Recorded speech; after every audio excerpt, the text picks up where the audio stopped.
जी हाँ, आवाज़ पहुंच रही है। एक बार हल्का सा थंबनेल दिखा दो कि जी आवाज़ पहुंच रही है। हाँ, लास्ट क्लास में हम लोग डेंगू के बारे में पढ़ रहे थे। आज हम डिस्कस करेंगे मलेरिया के बारे में, है ना जी।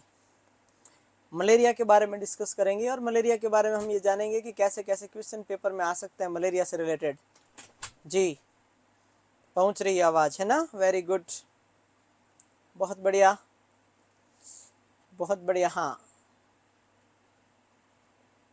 आ गई ना वॉइस? अब क्या बात कर रहे हो, वॉइस वॉइस हो गया, वॉइस आ गई है, सबको पहुंच गई, वेरी गुड। आज हम मलेरिया के बारे में डिस्कस करते हैं, शुरू कर लेते हैं। आप सभी तैयार रहें प्लीज।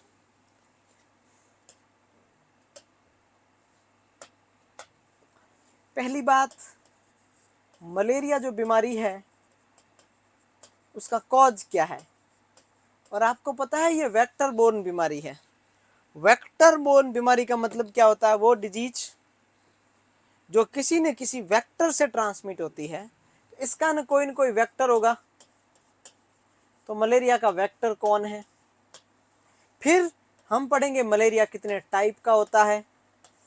फिर पढ़ेंगे कौन सा टाइप होता है वो सबसे ज्यादा डेंजरस होता है। कौन सा टाइप सबसे ज्यादा डेंजरस होता है। फिर हम पढ़ेंगे इसमें साइन सिम्टम क्या क्या आते हैं। फिर हम देखेंगे इसमें कौन कौन सी ड्रग यूज ली जाती है। ड्रग्स में प्रायोरिटी के बेस पे क्या है, एसेसरी ड्रग क्या है, एक्स्ट्रा नर्सिंग केयर क्या है। बस हो गया मलेरिया फिनिश।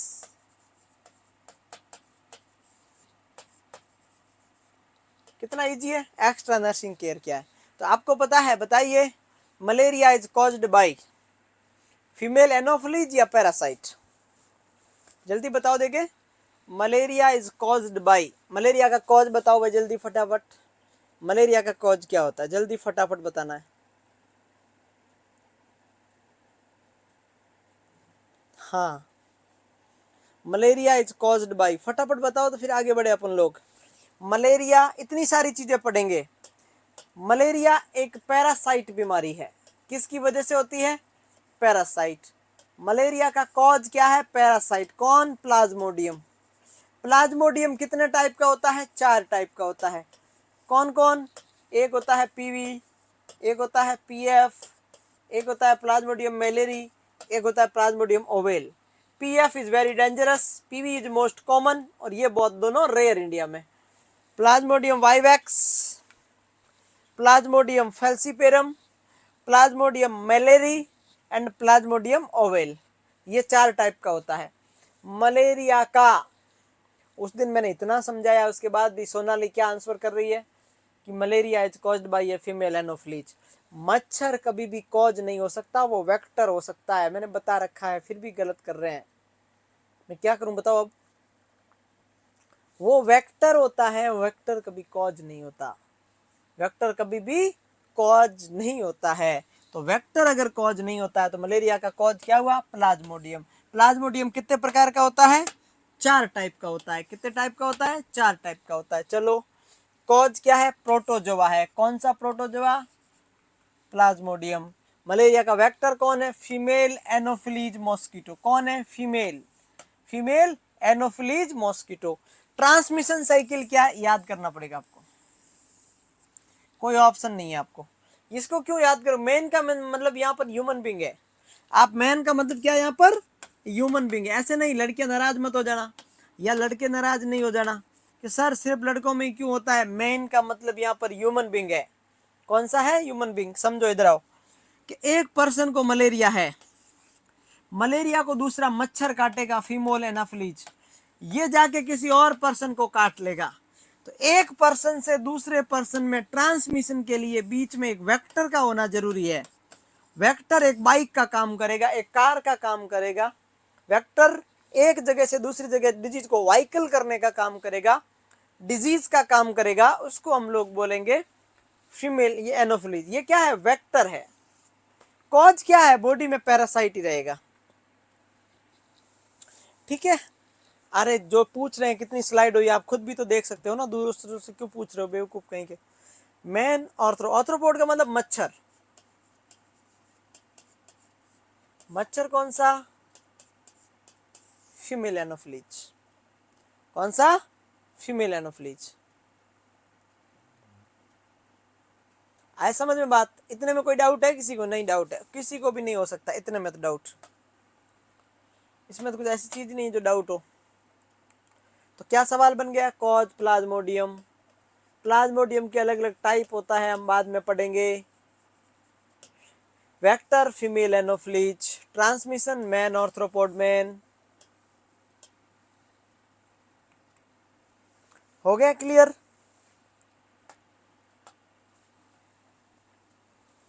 ये क्लियर हो गया। नेक्स्ट, मलेरिया 4 प्रकार का होता है। कितने प्रकार का होता है? 4। एक होता है पीवी, एक होता है पीएफ, एक होता है पीएम, एक होता है पीओ। ये दोनों कम होते हैं, ये मोस्ट कॉमन होता है, ये मोस्ट डेंजरस होता है। इसको बोलते हैं वाइवैक्स, इसको बोलते हैं फैल्सीपेरम, इसको बोलते हैं मलेरी, इसको बोलते हैं ओवेल। तो प्लाज्मोडियम वाइवैक्स सबसे ज्यादा फैलता है। इंक्यूबेशन पीरियड लगभग 14 दिन होता है। Very dangerous, fatal. फैटल कौन सा? FATL, FATL, most serious. ये सर में चढ़ा जाता है, इसलिए इसको सेरेब्रल मलेरिया भी बोलते हैं।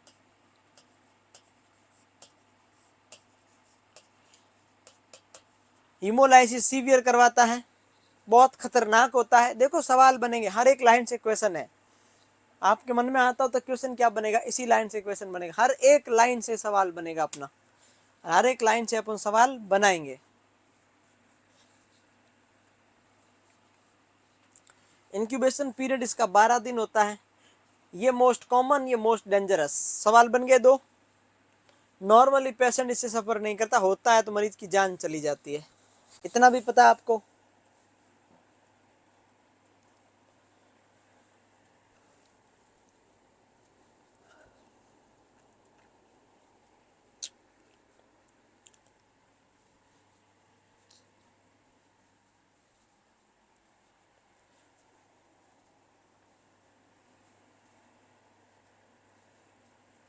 हाँ, RML के पेपर में अच्छा आया था सवाल, तो आया था तो आराम से पता कर सकते हो जो मैंने पढ़ाया। मलेरिया फैल्सीपेरम डेंजरस होता है, सेरेब्रल होता है, इसमें बहुत सारी ड्रग दी जाती है, एक आधी ड्रग से काम चलता नहीं है। मलेरिया में डार्क यूरिन आती है, जिसको बोलते हैं ब्लैक वाटर फीवर बोलते हैं इसको। अनुपमा, मलेरिया में कौन सा फीवर होता है? Black water. क्यों आती है डार्क यूरिन? क्योंकि हीमोलाइसिस होता है, आरबीसी टूटती है, आरबीसी यूरिन के साथ पास आउट होती है, तो काले कलर का, डार्क कलर का यूरिन आता है हीमोलाइसिस की वजह से। वो हम साइन में पढ़ेंगे। फिर आता है प्लाज्मोडियम ओवेल। इंक्यूबेशन पीरियड याद करना बस, दोनों में और ज़्यादा कुछ इंपॉर्टेंट नहीं, दोनों रेयर है, दोनों ही रेयर है।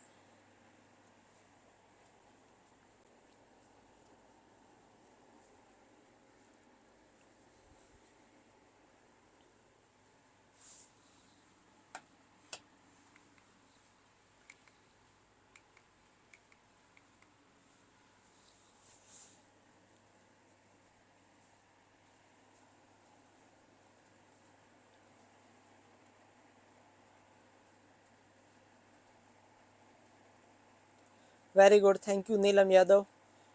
जैसे आप बता रहे हो कि MCQ बैच में पढ़ा था आपसे, इसलिए हो गया सही। बहुत अच्छा, होते हैं बहुत सारे सवाल RML में एज इट इज आए हैं, घबराने की जरूरत नहीं है। हाँ, ये दोनों हो गया, समझ में आ गया क्या सवाल बन गया? Cause, parasite, vector, female Anopheles, man arthropod man, इसकी ट्रांसमिशन की साइकिल हो गई। प्लाज्मोडियम वाइवैक्स मोस्ट कॉमन हो गया, फैल्सीपेरम मोस्ट डेंजरस हो गया, प्लाज्मोडियम मैलेरी, प्लाज्मोडियम ओवेल रेयर हो गए। पढ़ लिए? कितने सवाल बन गए? 1 2 3 4 5 6 7 8 क्वेश्चन बन गए अभी तक। 8 क्वेश्चन आपके कंपटीशन के बन चुके हैं, ऐसी 8 लाइन में बन चुके हैं। अपन नेक्स्ट आगे बढ़ते हैं फटाफट। हो गए? ठीक है, अब क्या पढ़ेंगे? मलेरिया पैरासाइट 2 साइकिल होती है। अब देखो, आप माइक्रोबायोलॉजी याद करो अपनी, याद करो माइक्रोबायोलॉजी, BSc नर्सिंग में माइक्रोबायोलॉजी का चैप्टर याद करो, वायरोलॉजी, पैरासाइटोलॉजी, बैक्टीरियोलॉजी। जब आप पैरासाइटोलॉजी में एक साइकिल पढ़ते थे ऐसे गोल गोल, ऐसे बीच में मच्छर आता था, स्पोरोजॉइड, पोरोसॉइड, स्पायरोजेनोजॉइड, ऐसे करके एक पूरा साइकिल पढ़ते थे। याद आया कुछ? उस साइकिल का निचोड़ ये है कि अब पूरा साइकिल तो हम पढ़ेंगे नहीं वापस, क्योंकि हमारे काम का नहीं है। पूरा साइकिल हमारे काम का नहीं है। उस साइकिल के दो निचोड़ निकलते हैं, उस साइकिल के दो पॉइंट निकलते हैं। उन पॉइंट का नाम ये है, उस पॉइंट का नाम ये है कि एक होता है सेक्सुअल साइकिल, एक होता है एसेक्सुअल साइकिल। मलेरिया को फैलाता कौन है? फैलाता है वेक्टर। तो वेक्टर में कौन सा साइकिल होगा? वेक्टर में सेक्सुअल साइकिल होगा। सेक्सुअल साइकिल कहाँ पर कंप्लीट होता है? फीमेल एनोफ्लीज में होता है। मलेरिया फैलता किस में है? ह्यूमन बींग में। तो बताओ कौन फैलाता है? ये ह्यूमन बींग में कौन सा साइकिल होगा? एसेक्सुअल साइकिल होगा। कौन सा साइकिल होगा? एसेक्सुअल। दोनों क्वेश्चन याद कर लो, दोनों क्वेश्चन याद कर लो फटाफट। एसेक्सुअल साइकिल ह्यूमन बींग में, सेक्सुअल साइकिल मॉस्किटो में। कौन सा? Female Anopheles. कौन सा मॉस्किटो? फीमेल एनोफ्लीज में। मलेरिया मंथ किसको बोलते हैं? मलेरिया मंथ किसको बोलते हैं? मलेरिया मंथ हम लोग जून को बोलते हैं। पता ही है आपको, ऑफलाइन वाले अभी पढ़ रहे हैं।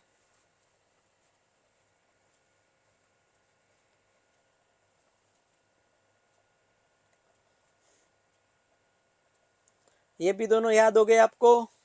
चलो next. Man is intermediate host, mosquito is definitive host. Mosquito 100% फैलाता है, मैन में फैलता है। तो mosquito is definitive host, man is a intermediate host. July to November में होता है। जून को मलेरिया अवेयरनेस मंथ बोला गया है। मलेरिया अवेयरनेस मंथ कौन से मंथ को बोला गया है? जून को बोला गया है। ये भी कर सकते हो आप। कौन सा मंथ मलेरिया अवेयरनेस का मंथ कहलाता है? मलेरिया मंथ कौन सा कहलाता है? जून कहलाता है। रेनी सीजन स्टार्ट होने से जस्ट पहले गर्मी की सीजन में मलेरिया ज्यादा होता है। कौन सी कमेटी होती है जो मलेरिया इरिडिकेशन प्रोग्राम को कंट्रोल करती है? चड्डा कमेटी होती है। कौन सी कमेटी होती है? चड्डा कमेटी। कौन सी कमेटी? चड्डा कमेटी। चड्डा कमेटी का मतलब क्या है? देखो, जून का महीना है। कौन सा मंथ है? जून का महीना है। आप रूफटॉप पर या टेरेस पर शॉर्ट पहन के सो रहे हो, गर्मी बहुत ज्यादा लग रही है, बेड नेट लगा रखी है, जाली लगा रखी है, और आप शॉर्ट्स पहन के सो रहे हो क्योंकि गर्मी बहुत ज्यादा होती है जून में। कोई कहता है गर्मी जून में है, कोई कहता है गर्मी खून में है, कोई कहता है गर्मी ऊन में है। लेकिन जब हम पढ़ने लगे तो हमें पता चला गर्मी न तो खून में है, न जून में है, न ऊन में है, गर्मी जुनून में है। लेकिन यहाँ पर सो रहा था पर्सन जून के महीने में छत पे सो रहा था। फीमेल एनोफ्लीज आया, शॉर्ट में आप थाई पे काट गया। अब उसको कंट्रोल करने के लिए कमेटी बनाई जिसका नाम दे दिया चड्डा कमेटी। शॉर्ट को हमारी इधर मारवाड़ी में क्या बोलते हैं? चड्डा। शॉर्ट को क्या बोलते हैं? शॉर्ट्स को चड्डा बोलते हैं।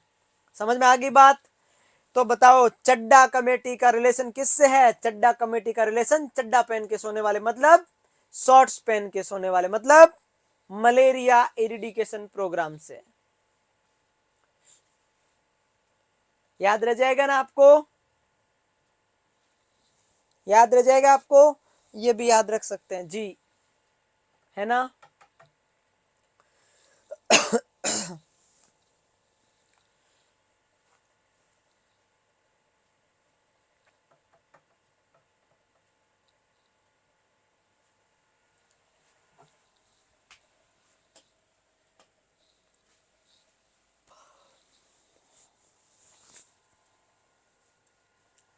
हो गया।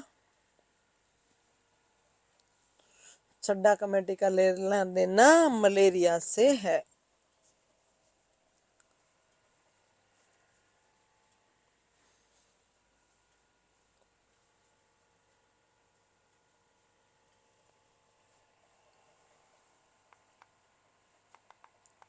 साइन सिम्टम क्या आएंगे देखना। फीवर की 3 स्टेज होगी। फीवर आएगा, सबसे पहली बात कौन सा फीवर आएगा? ब्लैक वाटर फीवर आता मलेरिया में। क्यों? हीमोलाइसिस होता है, होता है। तो हो गया फीवर।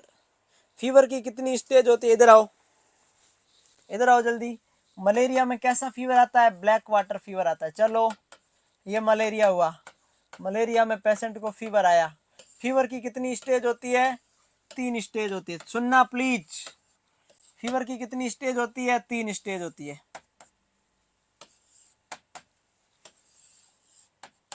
फीवर की कितनी स्टेज होती है? 3। पहली स्टेज कौन सी है फीवर की? जिसको बोलते हैं कोल्ड स्टेज। कोल्ड स्टेज का मतलब कितनी होती है? लगभग 15 मिनट से लेके 1 घंटे तक की हाईएस्ट। इसमें क्या होता है? इसमें दूजनी होती है। आप समझते हो दूजनी क्या होती है? आप समझते हो कंपकंपी क्या होती है? आप समझते हो कंपकंपाहट क्या होती है? आपको कभी बुखार आया? प्रगति, नाज, पार्वती, आशा, काजल, कविता, प्रीति। आपको कभी नीतू, सुनील, रमेश, सिद्धांत, किसी को आपको कभी बुखार आया? कभी बुखार आया तो आपने एक चीज नोटिस की होगी, बुखार आता है उससे पहले हमें पता चल जाता है, हमें ठंड लगने लगती है, हम ऐसे ऐसे होने लगते हैं, ऐसे ऐसे होने लगते हैं कि नहीं होते? हाँ, उसको बोलते हैं, हमारे इधर धूजनी बोलते हैं। उसको क्या बोलते हैं? धूजनी। हम लुंज पुंज होके पड़ जाते हैं, सर्दी लगती है, हमारा बॉडी टेम्परेचर बढ़ेगा, उस दौरान हमें ठंड लगती है, कंपकंपी होती है, उसको कोल्ड स्टेज बोलते हैं। कौन सी स्टेज? Cold stage. इसमें टेम्परेचर बढ़ रहा होता है, हमें ठंड लग रही होती है। दूसरी स्टेज को बोलते हैं हॉट स्टेज। दूसरे में आप क्या हो गए? हॉट हो गए, यू फील वेरी हॉट। इसमें टेम्परेचर क्या होता है? बढ़ जाता है, आप सो जाते हो आराम से, आप एकदम सो जाते हो। आपकी मम्मी आपके चाय लेके आती है, कॉफी लेके आती है, पानी लेके आती है, कुछ खिचड़ी लेके आती है, कुछ भी सूप लेके आती है, कुछ भी खाने पीने का कुछ भी आपके लिए लेके आती है। आप बोलोगे सोने दे मुझे, ऐसे पूरा अपना सर चेस्ट के अंदर इधर डाल दोगे, पैर इकट्ठे कर लोगे, 3 ब्लैंकेट ओढ़ लोगे, बोलोगे नहीं, बिल्कुल ऐसे जैसे कि कुछ भी अच्छा नहीं लग रहा। सांस ऐसे आएगा, ऐसे सांस फूल रहा है, उसको क्या बोलते हैं? Hot stage. आपका टेम्परेचर बढ़ गया है, आपको टच करने पे हॉटनेस की फील होती है, उसको बोलते हैं हॉट स्टेज। ये 2 से 6 घंटे तक का रहता है। फिर मम्मी ज्यों त्यों ही आपको क्या देती है? पीसीएम की टेबलेट देती है, कोई इंजेक्शन लगवाती है, कोल्ड स्पंजिंग करती है, आपका बुखार उतर जाता है। और जब बुखार उतरता है तो आपको पसीना होता है। क्या होता है? पसीना होता है, उसको बोलते हैं स्वेटिंग स्टेज। कौन सी स्टेज? Sweating stage. इसके अंदर प्यास लगती है, थ्रस्ट, क्योंकि बुखार उतरा है ना, बॉडी से हीट लॉस हो रहा है, प्यास लगेगी। लगेगी कि नहीं लगेगी? बहुत ज्यादा स्वेटिंग होगी, क्योंकि बॉडी से हीट लॉस हो रहा, पसीना आ रहा है ना। बुखार कैसे उतरता है? हीट लॉस होता है, क्राइसिस से, है ना? सही बात है। इसको बोलते हैं स्वेटिंग, इसको बोलते हैं इंक्रीज थ्रस्ट। अब आप कपड़े वपड़े सब हटा दोगे, अब आपको गर्मी लगना शुरू होगा। यहाँ पर पसीना हो रहा है, इसका मतलब आपको गर्मी लगना शुरू होगा। होगी कि नहीं होगी खुशबू पांडे? बिल्कुल सही बताया आपने, इसको बोलते हैं स्वेटिंग स्टेज। तो फीवर की कितनी स्टेज? 3 स्टेज। पहली कोल्ड, पेशेंट अचानक से डल हो जाता है, हेडेक होता है, फीवर चढ़ने लगता है, चिल्स राइगर 15 मिनट से 1 घंटा। दूसरा, फीवर की स्टेज समझ में आई आपको? सवाल आएगा कि fever not included in stage of fever, not included in stage of fever. Option A fever stage, option B cold stage, option C hot stage, option D sweating.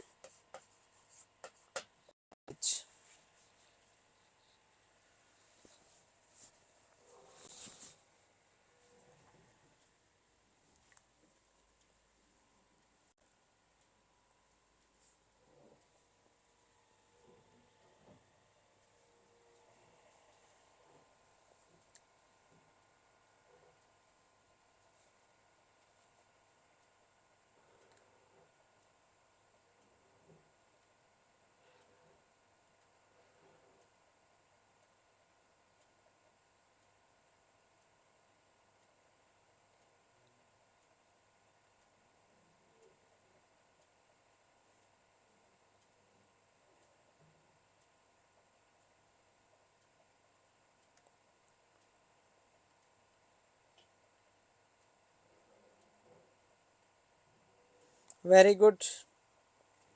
और लैसिट्यूड का मतलब यही है कि थकान, फैटिग में स्लोनेस, वही सब।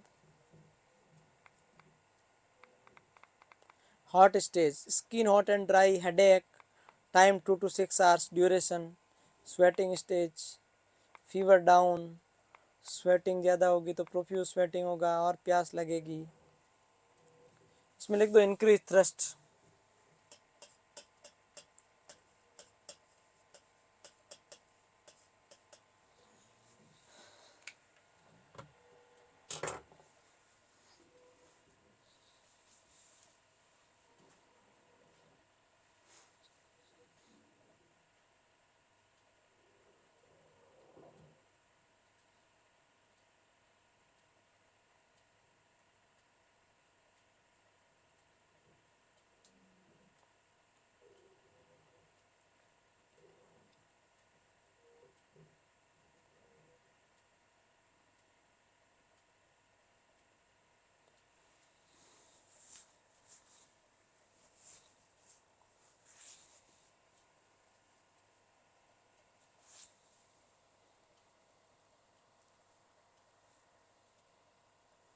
हो गया क्या?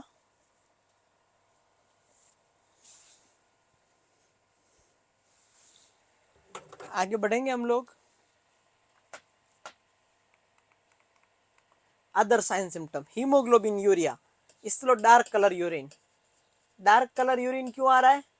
हीमोग्लोबिन किसके साथ में? यूरिन के साथ में, डार्क कलर यूरिन, इसीलिए इसको क्या बोलते हैं? Black water fever.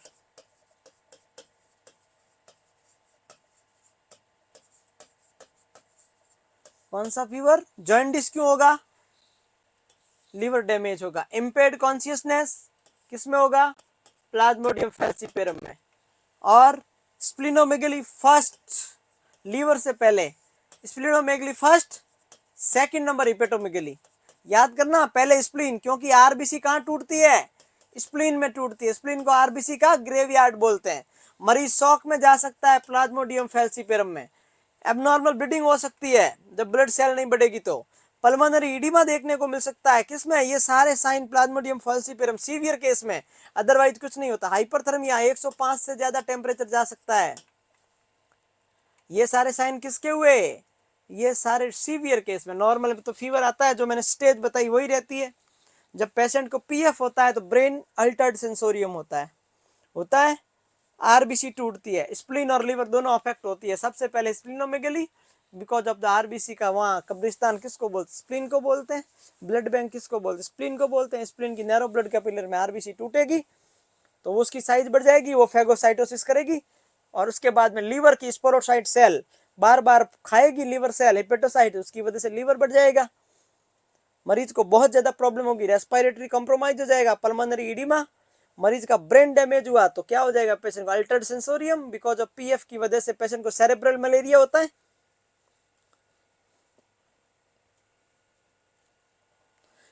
Black water क्यों बोलते हैं? अरे ब्लैक वाटर का मतलब काले पानी जैसा यूरिन आता है, इसलिए हो गया ना ब्लैक वाटर।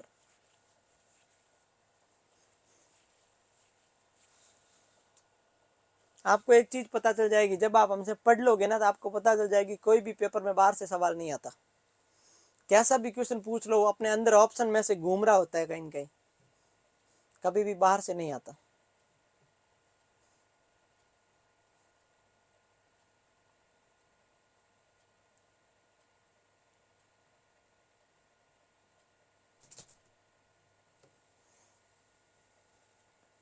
आगे बढ़े,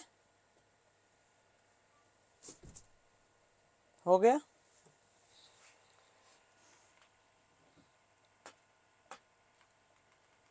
ट्रीटमेंट पीवी के लिए देखो सुनो, मैंने क्या बोला? 4 प्रकार का होता है। एक मिनट इधर ध्यान देना आप, अब थोड़ा ध्यान देना हल्का सा। या तो हो सकता है पीवी, या हो सकता है पीएफ। पीएम और पीओ ये तो दोनों होते नहीं है। पीएफ डेंजरस नहीं है, पीएफ डेंजरस है, पीवी ठीक है।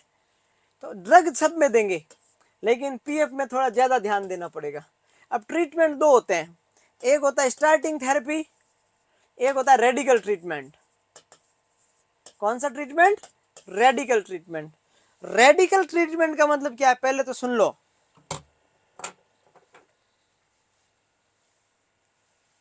रेडिकल ट्रीटमेंट का मतलब सुनो प्लीज। जैसे मुझे मलेरिया हुआ, अब आप सुनना प्लीज।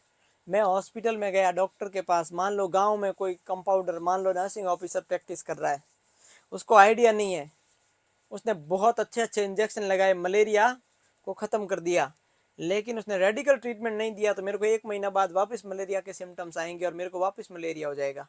रेडिकल ट्रीटमेंट का मतलब होता है कंप्लीट ट्रीटमेंट। कंप्लीट ट्रीटमेंट के लिए हमें प्रीमाक्विन यूज करते हैं। तो सवाल आएगा, रेडिकल ट्रीटमेंट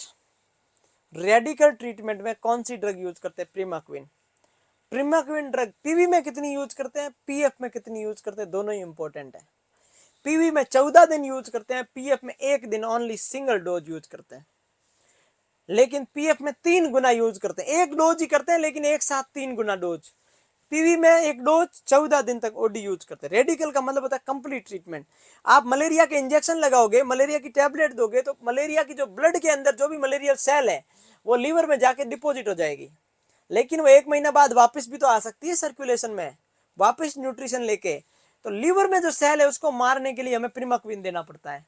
हमें क्या देना पड़ता है? प्रीमाक्विन देना पड़ता है। तो वही हम पढ़ेंगे। तो मलेरिया के ट्रीटमेंट के लिए तो हम देते हैं क्लोरोक्विन, प्रीमाक्विन। और कॉन्ट्रा इंडिकेशन किसमें? प्रीमाक्विन प्रेगनेंसी में नहीं देते, 6 बच्चों की एक बीमारी है उसमें नहीं दे सकते, ग्लूकोज 6 फॉस्फेट डाइहाइड्रोजनेज डेफिशिएंसी। क्लोरोक्विन किसको बोलते हैं? लेरिएगो को बोलते हैं। आपने नाम सुना लेरिएगो? ब्लू कलर की एक टेबलेट आती थी गांव में जो सबसे ज्यादा फेमस हुआ करती थी। वो टोटल 25 mg पर kg 3 डे। पहले दिन 10 mg, दूसरे दिन 10 mg, फिर 5 mg। मान लो कोई 50 किलो का है पर्सन, तो 50 × 25 कितने हो गए? 1250। अब 1250 को पहले 10 में तोड़ दो, फिर 10 में, फिर 5 में, ऐसे करके डिवाइड करके देनी होती है। इसका साइड इफेक्ट क्या होता है? क्लोरोक्विन हो या कुनेन हो, ये हाइपोग्लाइसीमिया करवाती है। क्या करवाती है? हाइपोग्लाइसीमिया करवाती है। तो अगर ओरल दो तो फ्रूट जूस के साथ देना है, आईवी दो तो डेक्सट्रोज के साथ देना है। अगर आईवी दो तो मरीज को डेक्सट्रोज के साथ देना है, ओरल दो अगर टेबलेट तो साथ में जूस पिलाना है ताकि कुछ हो जाए। लेरियोगो की टेबलेट देखी, पहले ज्यादा, दूसरे दिन ठीक सर बराबर, तीसरे दिन कम कर देते। या तो क्या करते हैं, डोज का गैप बढ़ा देते हैं बीच में, और या फिर डोज कम कर देते हैं। हम करते हैं ऐसा, आपने देखा होगा लेरियोगो के बारे में। हाइपोग्लाइसीमिया करती है। प्रीमाक्विन क्या है? प्रीमाक्विन ये रेडिकल ट्रीटमेंट में दी जाती है। डोज क्या है? 0.25 mg पर kg per day into 14 day. दिन में एक बार, 14 दिन तक। किसमें? पीवी में। पीएफ में कितनी? इसकी 3 गुना, लेकिन ओनली एक बार।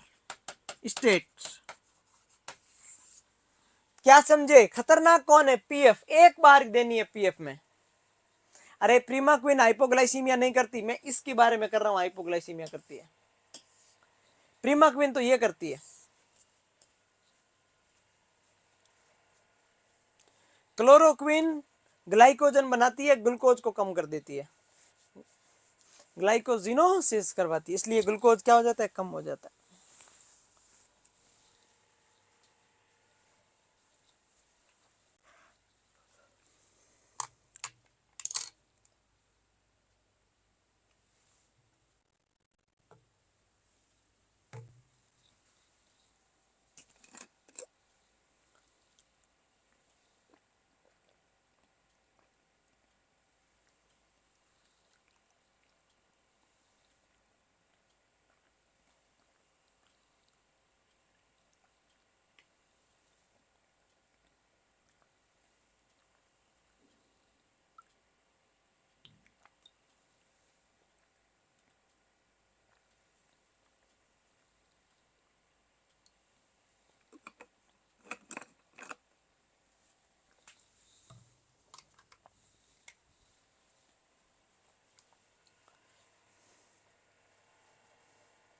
भरत राठौड़ पूछ रहा है सर 10 वाला बताना। अब देखो इतना सिंपल सवाल, इनको मतलब पहली क्लास जैसे ट्रीट करना पड़ता है। अरे 25 mg पर kg 3 डे, टोटल कितना हो गया? 25। अब मान लो किसी का वजन 60 किलो है, तो 60 को 25 से मल्टीप्लाई करोगे तो आंसर कितना आएगा? मान लो 1500 आया। अब 1500 आया ना, ये कितने दिन का है? 3 दिन का है। अब इसको तोड़ दो। अब 25 है, पहले दिन 10 कर दो, तो पहले दिन 600 mg देना है, दूसरे दिन 600 mg देना है, तीसरे दिन 300 देना है तो कितना हो गया, 1500 हो गया ना। 10 60 इंटू 10 600, 60 इंटू 10 600, 5, ये हो गए 1500। समझ में आया बात, हो गया क्लियर। अब दूसरा देखो, प्रीमाक्विन ड्रग एक बार दी जाती है दिन में, 14 दिन तक दी जाती है, किस में, प्लाज्मोडियम वाइवैक्स में, कितना mg, 0.25 mg। तो बताइए आप पीएफ में कितनी देंगे, मैं बताऊंगा आपको, 0.75 mg पर केजी पर डे, ओनली एक बार। पीएफ में कितनी देंगे, ओनली एक बार देंगे। तो ये तो हम पढ़ लेंगे पीएफ में। हाँ, contraindication in pregnancy and G6PD deficiency and infant. contraindication in pregnancy, primaquine drug pregnancy में नहीं देना है, G6PD में भी अवॉइड करना है, हो सके तो कर लेंगे, अवॉइड करना ही पड़ेगा।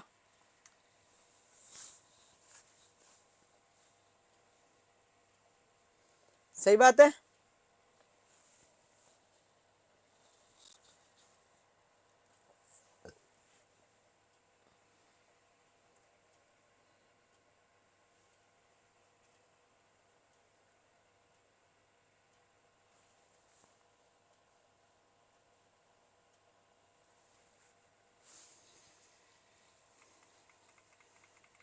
अब आता है पीएफ।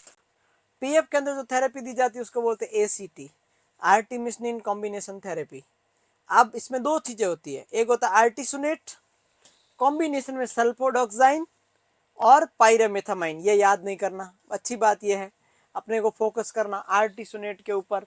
आर्टिसुनेट की डोज क्या है, आर्टिसुनेट की डोज है 2.4 mg पर केजी बीडी। मान लो कोई 60 किलो का पर्सन है तो 60 किलो को 2.4 से मल्टीप्लाई करोगे तो लगभग आंसर आता है, मान लो 150 mg। तो 150 mg बीडी इंटू 3 डेज हो गया आर्टिसुनेट। ये भी दे सकते हैं, ये साथ में ही आता है, एसीटी में ये साथ में आता है। आपको ये याद नहीं करना, आपको आर्टिसुनेट किसी हालत में याद होना चाहिए। आर्टिसुनेट किस में देते हैं, आर्टिसुनेट पीएफ में देते हैं। आर्टिसुनेट की डोज क्या है, 2.4 mg पर kg of body weight into BD दिया जाता है। और कौन सी ड्रग देंगे, और प्रीमाक्विन देंगे। कितनी देंगे, पीवी का 3 गुना। पीवी कितनी थी 0.25, तो पीएफ ये कितनी देंगे 0.75 एक बार। मान लो किसी का वजन 60 किलो है तो 60 का 0.75 करेंगे तो लगभग 45 के अराउंड आएगी। 45 mg एक टेबलेट एक बार दे दो, 45 की आती नहीं है, 15 की आती है, तो 15 वाली 3 टेबलेट एक बार दे दो, फिनिश करो, बात खत्म। आ गया समझ में। प्रीमाक्विन पीएफ में, कौन से में, पीएफ में एक बार सिंगल डोज, किसके लिए, रेडिकल ट्रीटमेंट के लिए। हाँ, ये तीनों मेडिकेशन के नाम है, आर्टिमिसनिन कॉम्बिनेशन, आर्टिसुनेट प्लस सल्फापाइरा ACT।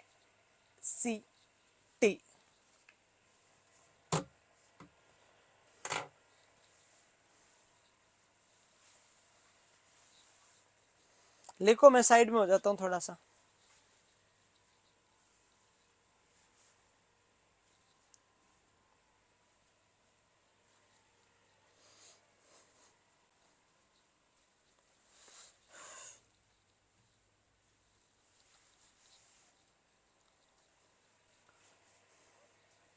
ये समझ में आया आपको, ये समझ में आ गया पूजा।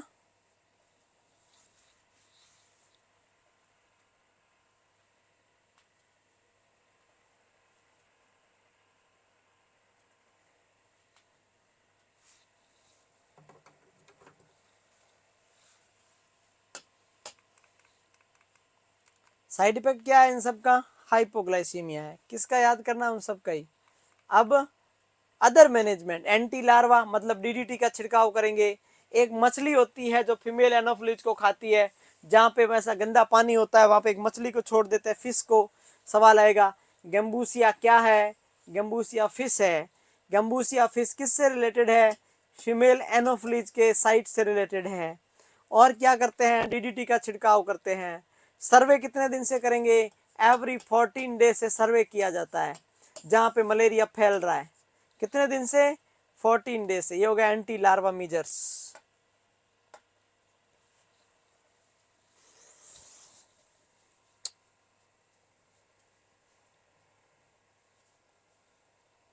हाँ, इनका इंजेक्शन भी प्रिमाक्विन टेबलेट आती है, बाकी का इंजेक्शन आता है।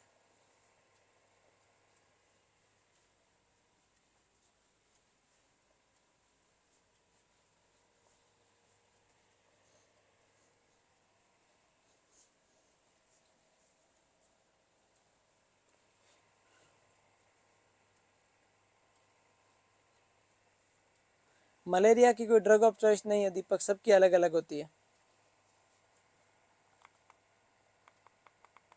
अब आता है नेक्स्ट बीमारी का नाम लिखो, लिम्फेटिक। बहुत ही अच्छी बीमारी है, एग्जाम में क्वेश्चन आता है, जिसका नाम है लिम्फेटिक फाइलेरियासिस। मैं एक साथ ये एक्सप्लेन कर दूंगा, बार बार एक्सप्लेन नहीं करूंगा, आपको अच्छे से समझा दूंगा एक बार, और एक बार आपको समझा दिया उसके बाद आपको समझ में आ जाना चाहिए। नेक्स्ट डिजीज का नाम लिखो। हाँ, डीडीटी का खुद सर्च नहीं कर सकते? आरबीजे खुद नहीं कर सकते सर्च?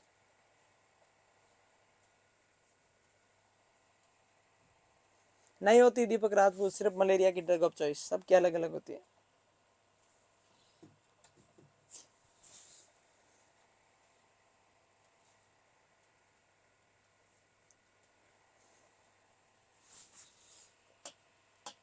हो गया। नेक्स्ट बीमारी का नाम है, देखो इधर आओ,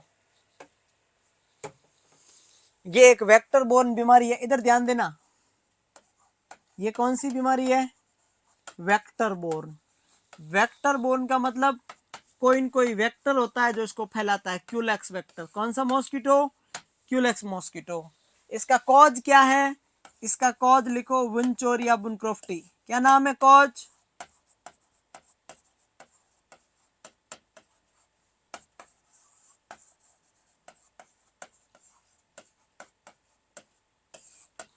इसके अंदर मेन साइन क्या होता है? मेन साइन इसमें इडिमा होता है। इडिमा दो प्रकार का होता है, एक होता है जनरलाइज, सुनना, एक होता है लोकल। जनरलाइज का मतलब होता है होल बॉडी में एक जैसा,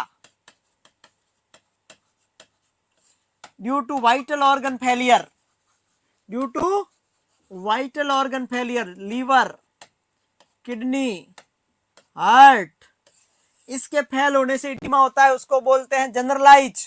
इसमें न तो लीवर फेल है, न किडनी फेल है, न हार्ट फेल है, इसमें इडिमा है लोकेलाइज इडिमा।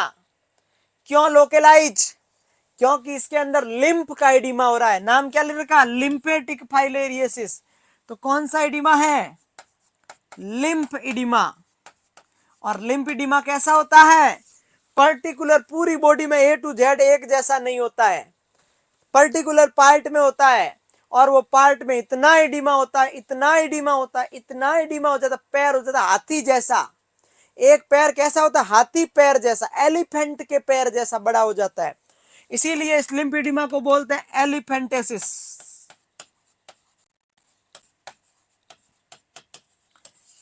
पैर हाथी पांव कौन सी बीमारी का नाम है? इसको बोलते हैं हाथी पांव। इसीलिए इस बीमारी को बोलते हैं एलिफेंटेसिस, क्योंकि लोकलाइज्ड इडिमा। एक पैर ऐसा हो जाएगा, पैरों से स्टार्ट होगा, जेनाइटल रीजन तक आएगा, और स्कॉटम में भी पानी भर जाएगा। इसको बोलते हैं varicocele. collection of the fluid, collection of the lymph in tunica vaginalis layer of the scrotum। मतलब लोकलाइज है, यहां पर नहीं है, यहां पर नहीं है, यहां पर नहीं है, यहां पर नहीं है। हार्ट वाले में क्या होता? पूरी बॉडी में एक जैसा होता। समझ में आ गया? एलिफेंटेसिस। क्या सवाल याद किए? ये एक वेक्टर बोर्न बीमारी है, क्यूलेक्स मॉस्किटो की वजह से होती है। इसका कॉज विंचेरिया बुनक्रोफ्टी है। इसमें बॉडी में इडिमा होता है, इडिमा जनरलाइज नहीं होता है, इडिमा लोकलाइज होता है। चूंकि ये लिम्फ के भरे होने की वजह से होता है, इसीलिए इस इडिमा को लिम्फ इडिमा बोलते हैं। और इतना इडिमा होता है कि पैर हाथी पांव जैसा हो जाता है, इसीलिए इसको एलिफेंटेसिस बोलते हैं। इसमें ब्लड सैंपल रात में लेते हैं, इसमें ब्लड सैंपल नाइट में ब्लड सैंपल लिया जाता है, नाइट ब्लड सैंपल लिया जाता है, क्योंकि इसका जो माइक्रोफिलेरी होता है वो नाइट में ज्यादा आता है जांच में, रेस्टिंग मोड में। इसकी ड्रग ऑफ चॉइस होती है वो DEC होती है, डाई एथाइल कार्बेमेजाइन। इसकी drug of choice diethylcarbamazine होती है, जो कि 12 mg पर kg के हिसाब से देते हैं। कितने दिन तक देते हैं? 6 mg के हिसाब से 12 दिन के हिसाब से 72 mg देते हैं टोटल। ये सारा खेल किसका है? ये है फाइलेरियसिस का खेल है। जितने भी सवाल पढ़ लिए वो याद रहने चाहिए, वापिस पढ़ लेंगे अपन तुरंत। कॉज विंचेरिया बुनक्रोप्टी क्या है? पैरासाइट बीमारी है। सवाल 1 क्या है? नाम बताओ विंचेरिया बुनक्रोप्टी। वेक्टर कौन? Culex mosquito. सब क्वेश्चन लगाना, जैसे मैं क्वेश्चन लगाता हूं वैसे के वैसे क्वेश्चन लगाना, अदरवाइज कोई फायदा नहीं पढ़ने का। जैसे क्वेश्चन मैं लगाता हूं वैसे के वैसे क्वेश्चन लगाना, नहीं तो सो जाना। मेन इसका डेफिनेटिव होस्ट है। Incubation period is very important, 8 से 16 महीने। साइन सिम्टम में lymph oedema, elephantiasis, localised oedema, hydrocele collection of fluid in tunica vaginalis layer of the scrotum,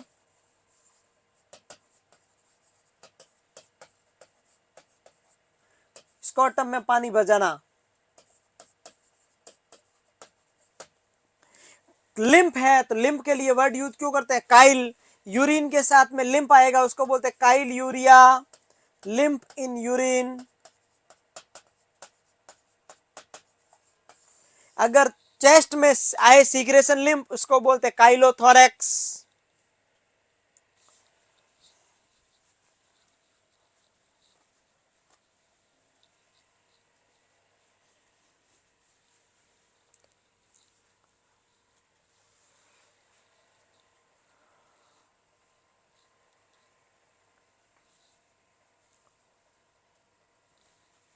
incubation 8 से 16 मंथ।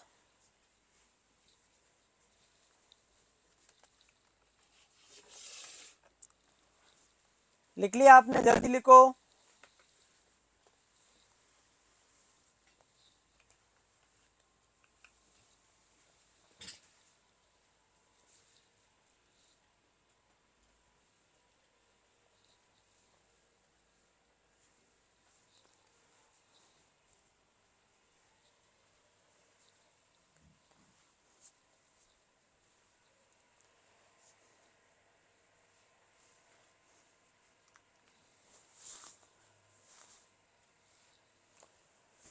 पेशेंट की रेस्टिंग मोड के बाद में सैंपल लेते हैं तो माइक्रोफिलेरी होता है वो नाइट में ज्यादा एक्टिवेट रहते हैं। इसके जो माइक्रोफिलेरी छोटे छोटे इसके जो ऑब्जेक्ट होते हैं वो इसलिए नाइट में ज्यादा आते हैं। हो गया ना? ट्रीटमेंट में डाईएथिल कार्बेमेजाइन, जिसको ड्रग ऑफ चॉइस बोला गया, DEC। कितना mg लेना है याद करना अच्छे से, 6 mg पर kg into 12 days, total 72 mg पर kg। टोटल कितना हुआ पर kg के हिसाब से? 72। 12 दिन तक 6 mg के हिसाब से। ड्रग का नाम डाईएथिल कार्बेमेजाइन, शॉर्ट में DEC बोलते हैं। क्या बोलते हैं? DEC बोलते हैं। हो गया क्या?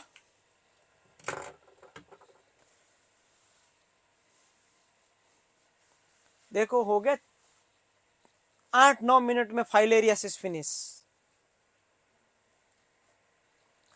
सोनम बोल रही है सर काइल यूरिया रिपीट करो। काइल का मतलब होता है लिम्फ, यूरिया का मतलब होता है यूरिन। यूरिन में लिम्फ आने लगता है उसको बोलते हैं काइल यूरिया।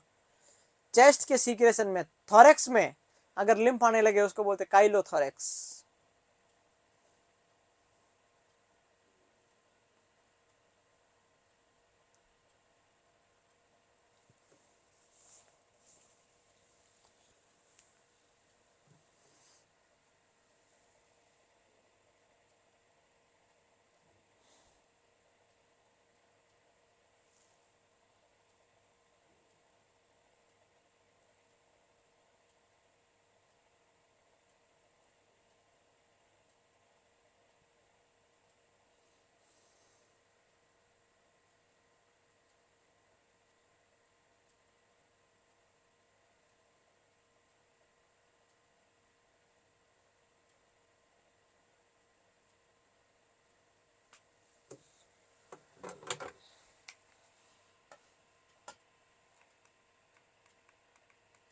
अब नेक्स्ट कुछ नहीं है, जीका वायरस में कुछ है ही नहीं, मॉस्किटो बोर्न एक वायरल बीमारी है, युगांडा में पहली बार आई थी, बस ये खत्म करो, इसमें कुछ नहीं है। अपन पढ़ेंगे नई बीमारी जिसका नाम होगा, ये तो हो गया, बस ले लो इसका, ले लो स्क्रीनशॉट ले लो फटाफट, ये कुछ है नहीं, पढ़ने लायक कुछ नहीं इसमें।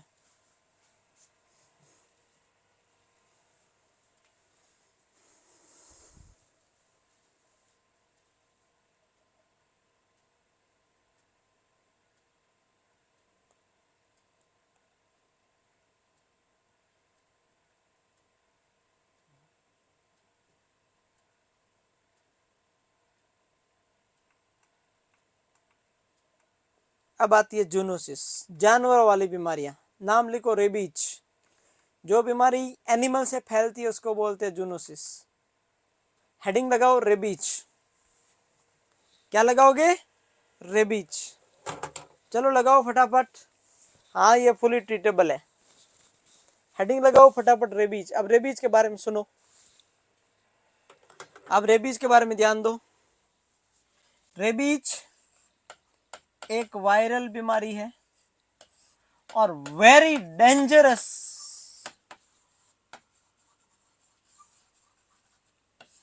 बहुत ज्यादा फैटल, जिसकी मोर्टालिटी अप्रोक्सीमेट 100% है, लगभग लगभग मोर देन 99%।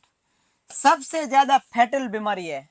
लगभग किसी मरीज को हाइड्रोफोबिया हो गया, रेबीज हो गया, कुत्ता पागल कुत्ते ने काट दिया तो मौत तय।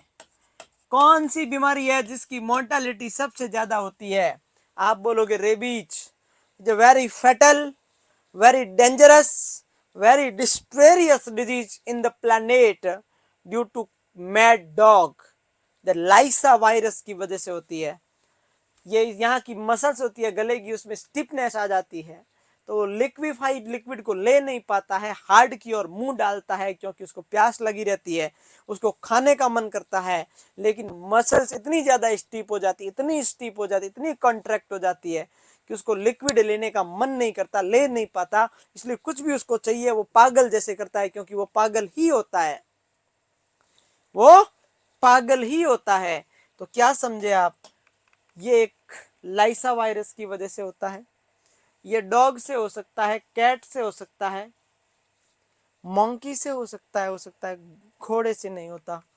ये बुलेट शेप का वायरस है, सिर्फ डॉग से ही नहीं होता, बुलेट शेप का वायरस है।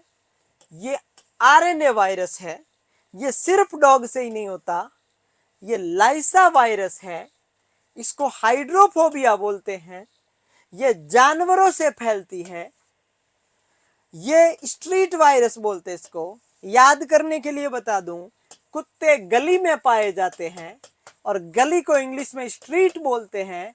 हो सकता है इसका नाम इसीलिए स्ट्रीट वायरस रखा गया हो। रेबीज वायरस को गली वाला वायरस बोलते हैं। कौन सा? पूनम कुमारी, फाइलेरियासिस डिजीज का नाम है, फाइलेरिया। उसके अंदर तो साइन आता है, उसको एलिफेंटेसिस बोलते हैं।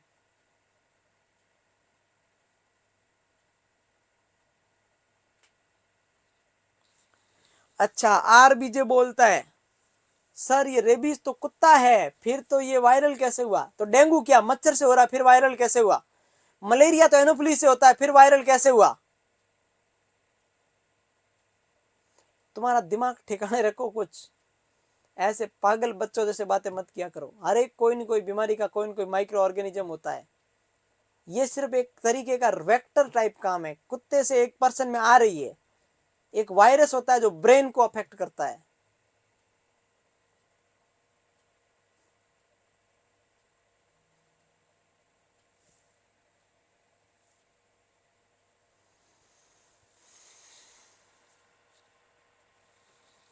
क्या करें आपका बताओ, तुम सुधरोगे?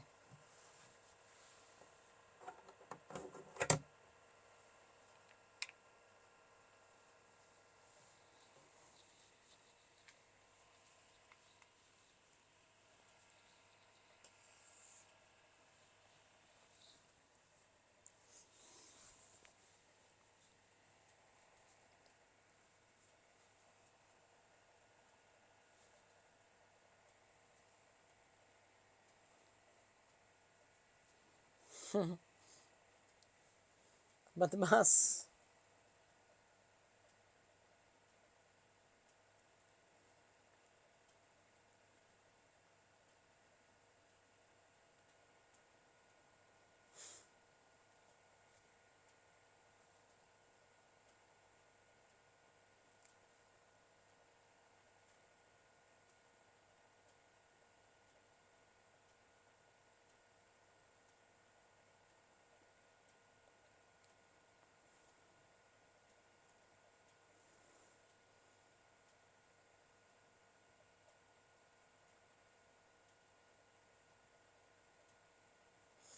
प्रिया बोल रही मुझे तो पूछने में भी डर लगता है। पूछ लिया करो।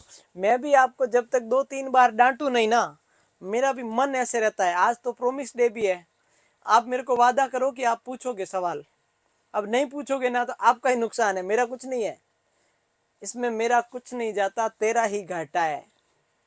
पूछोगे तो आपको अच्छा लगेगा, न पूछोगे तो मन में डाउट रहेंगे। ये डाउट फ्यूचर में आगे से आगे बढ़ते रहेंगे। तो आप लोग पूछ लिया करो। आज प्रोमिस डे है तो वादा किया, वो वादा निभाना तो पड़ेगा ही। ऐसे थोड़ी है कि आप लोग पूछो नहीं, नहीं पूछेंगे सर।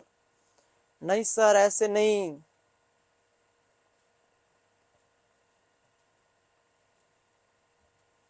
आपने ना तो मुझे चॉकलेट खिलाई, आज प्रोमिस भी नहीं कर रहे हो बेवकूफ।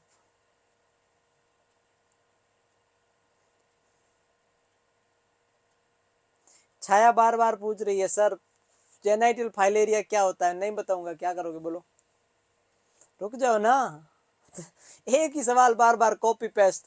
Genital filaria, genital filaria, genital fila. थोड़ा हंस भी लो, थोड़ा रिलैक्स भी हो जाओ, थोड़ा आराम भी कर लो। कॉपी पेस्ट मत करो, थोड़ा रुक भी जाओ।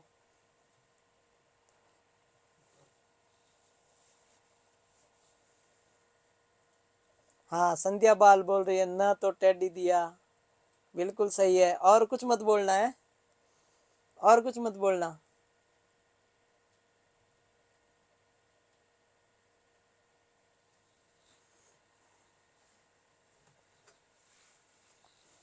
चॉकलेट तो भेजी नहीं आपने।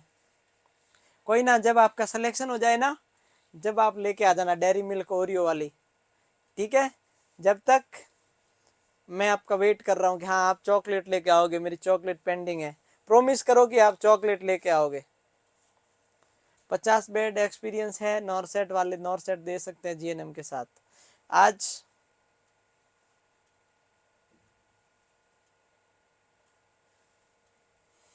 आप बोल रहे हो सर डर लगता है ऑनलाइन वालों से।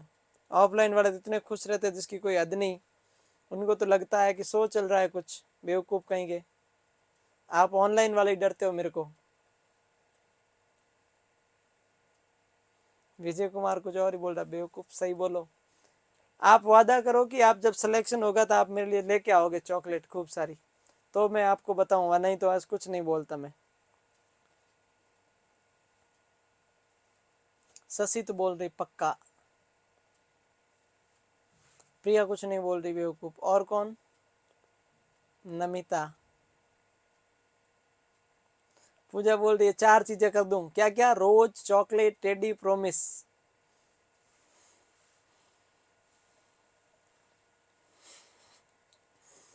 जो आपकी मर्जी। चलो इधर आओ, इधर आओ अभी। हो गया। बाइट और स्क्रैच बाय ये an infected animals by saliva.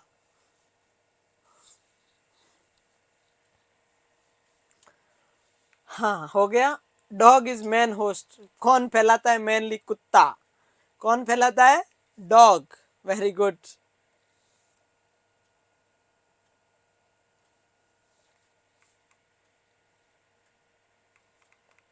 Incubation period 1 से 3 महीना। कितने दिन तक ऑब्जर्व करना? हाइड्रोफोबिया, पानी से डर लगना। पानी से fear, fear from water, that's called hydrophobia.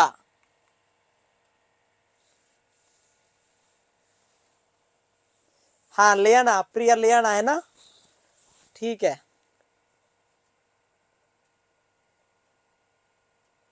हाँ, प्रगति बोल रही है वैलेंटाइन का वेट कर रहे हैं। अच्छा, और कुछ बोल दो, बोलना है तो, क्या पता।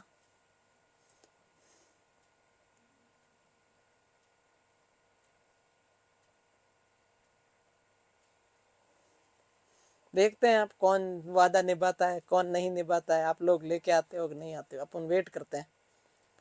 एक्सपेक्टेशन पे दुनिया चलती है और उम्मीद पे दुनिया कायम है, और हम ही इस उम्मीद के ऊपर चलेंगे।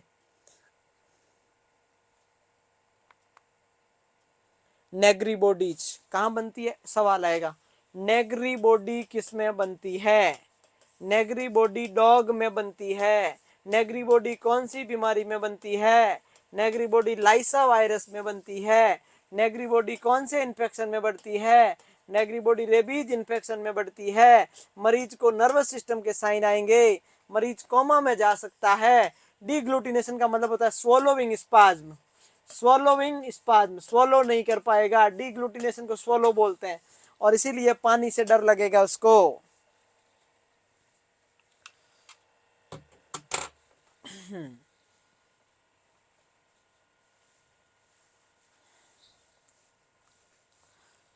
अच्छा, हाँ, सबके मन में लड्डू फूटने दो, जिसको जो बोलना है बोल सकते हो आज। और छिपा के कुछ नहीं रखना चाहिए, बोलना चाहिए खुला। छिपा पे क्यों रखते हो बेवकूफों, तुम बच्चे हो क्या?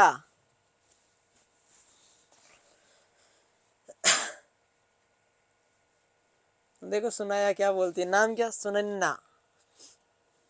Thank you so much.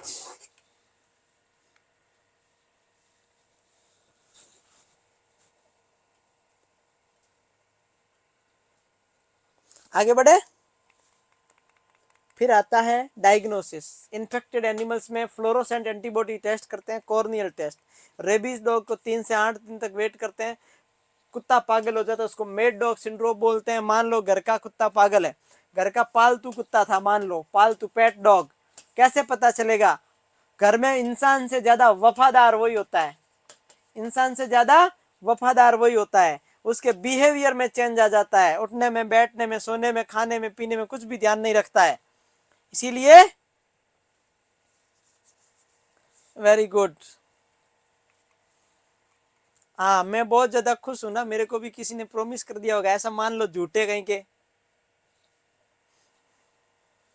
ये लिखो फटाफट, हो गया ये इतना। Fluorescent antibody, corneal test, incubation, mad dog syndrome, change in behaviour, ये हो गए अपने साइन। क्या क्या याद करो? Lyssa virus, RNA virus, street virus, negri bodies, bullet shape, hydrophobia, deglutition spasm, convulsion coma. 10 दिन तक कुत्ते को ऑब्जर्व करना है। डॉग को कितने दिन तक? 10 दिन तक। हाँ,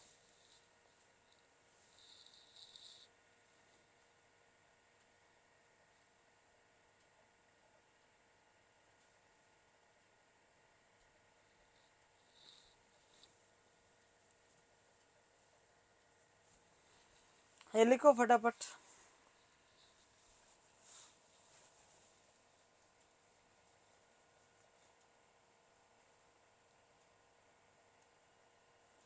पूनम सबके कमेंट देखते हैं ना। अब किसी पागल कुत्ते ने किसी को काट लिया तो कुत्ते को कितने दिन तक ऑब्जर्व करना है? डॉग को 10 दिन तक। कितने दिन तक? 10 दिन तक।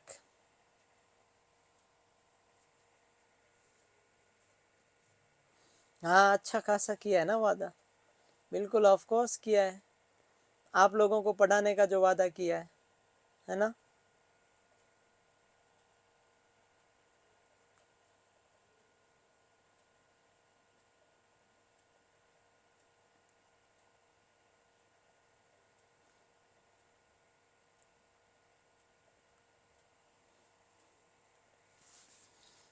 तुम लिखो बेवकूफो। Treatment immediate. देखो सवाल सुनो, इधर आओ।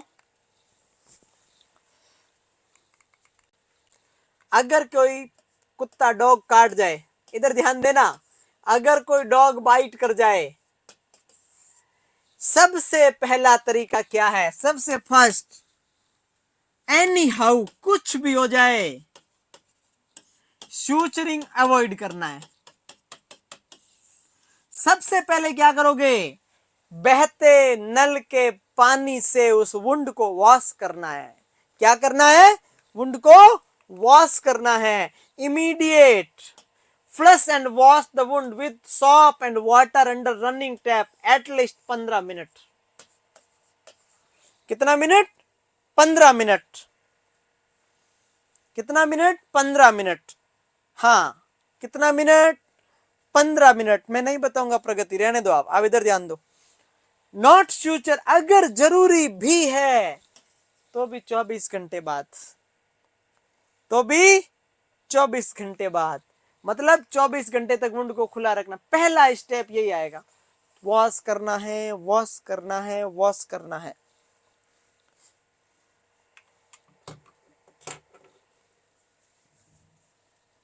याद रहेगा, दोनों सवाल आएंगे। कितने सवाल बन गए, रेबीज में से सवाल कर दे। कितने बन गए, कल 6 बजे भी अपनी क्लास है मॉर्निंग में। मॉर्निंग में जो 6 बजे वाली क्लास है ना, वो अपनी है।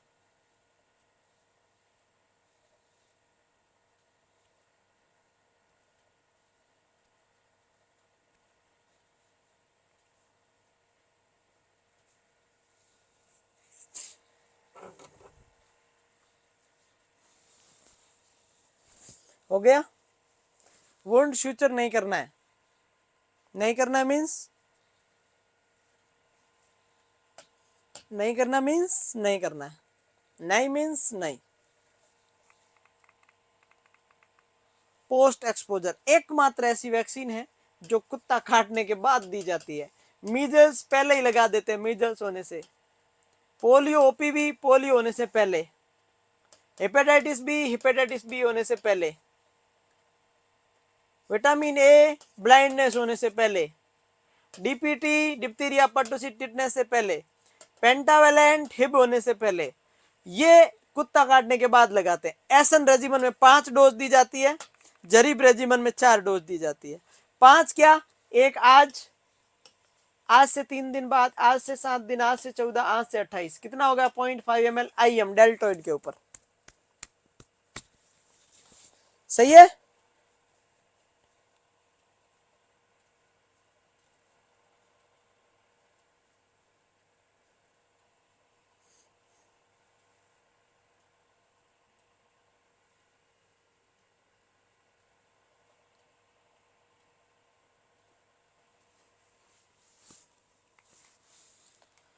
एक होता है जरीब रेजिमन, 2 डोज, पहले दिन 2 डोज, फिर 7 दिन बाद 14 दिन। अब देखो आप क्या गलती करोगे पता है, आप बोलोगे आज से 3 दिन, फिर इसके 7 दिन बाद, फिर इसके, ऐसा नहीं। इसी को डे 1 मानना है। इसके 3 दिन बाद, फिर 7 दिन, फिर 14, फिर 28। 28 दिन में कितनी डोज लग जाएगी, 5 डोज। ये 21 दिन में कितनी लगेगी, 4। पहले दिन कितनी लगेगी, 2। फिर 7 दिन बाद 1, फिर इसके 14 दिन बाद 1। टोटल कितने दिन में हो गई, 21 दिन में।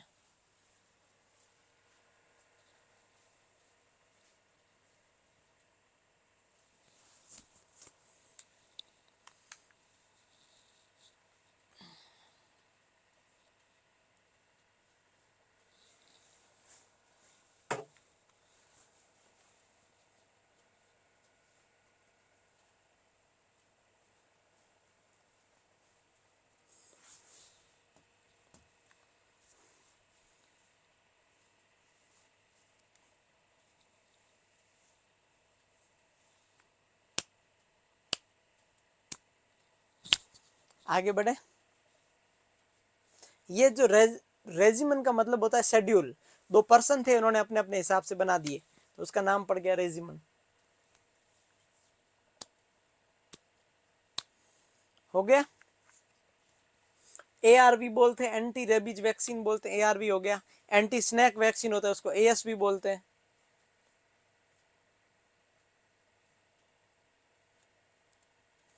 आगे बढ़ू, नहीं रुकी क्लास, चलने दो, है ना, हो गया।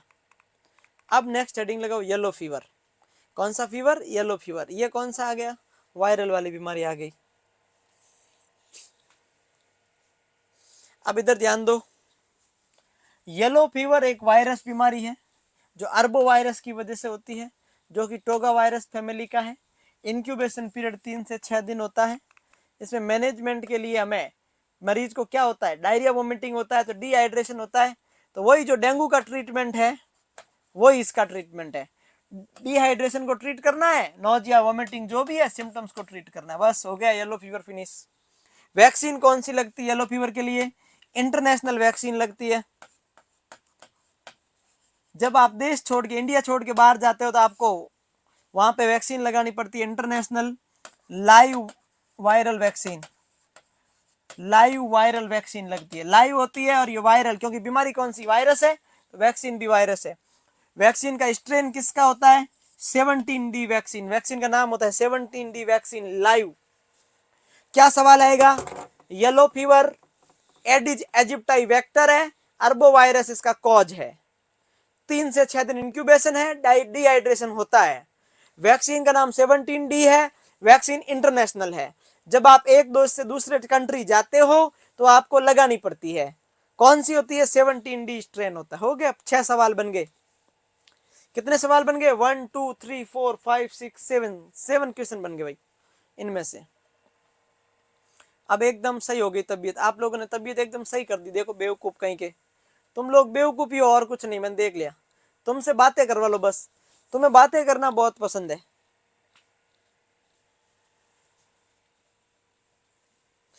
एक बार रेजी भाई देखो, महिमा कौशिक का मैसेज आ गया, देखो एक बार कंप्लीट हो जाए तो वापस लगानी है, वापस लगा दो, क्या फर्क पड़ता, लगाते रहो। बार बार कुत्ता काटेगा क्या?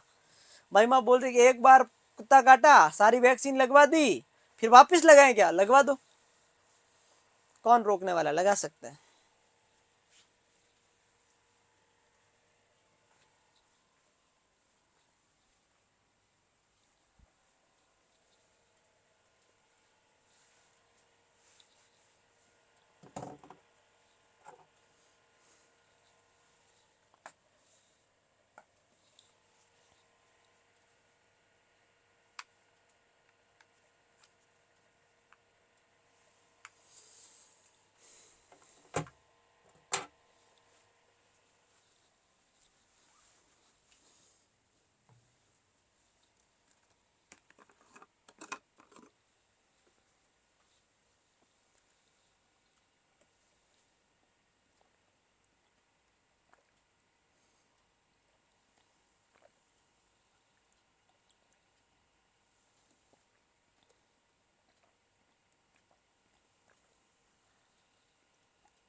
लो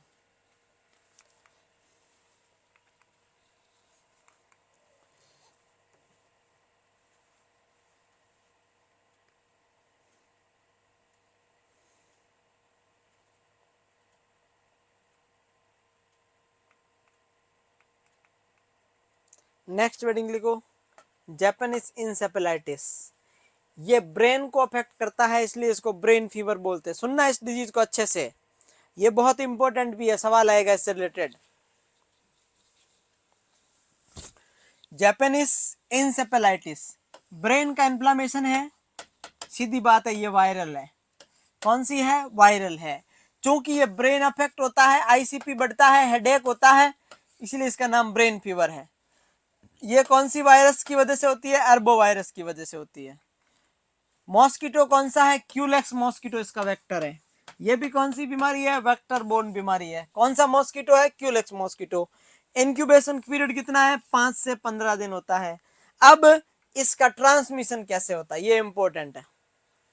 इसका ट्रांसमिशन याद करो भाई जल्दी। भाई ट्रांसमिशन तो याद करना पड़ेगा ना, बिना ट्रांसमिशन के कैसे चलेगा, तो करो याद।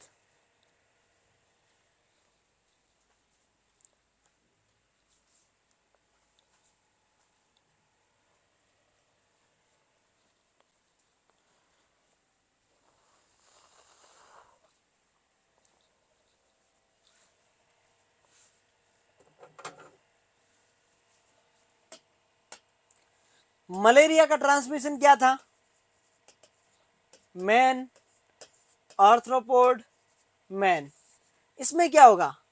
क्यूलेक्स मॉस्किटो, पिग, वापस क्यूलेक्स। मैन का मतलब बीच में पिग आ जाएगा इसमें। तो इसका जो होगा ना, एम्पलीफायर होस्ट कौन है? पिग है। कौन है? पिग है, एम्पलीफायर होस्ट।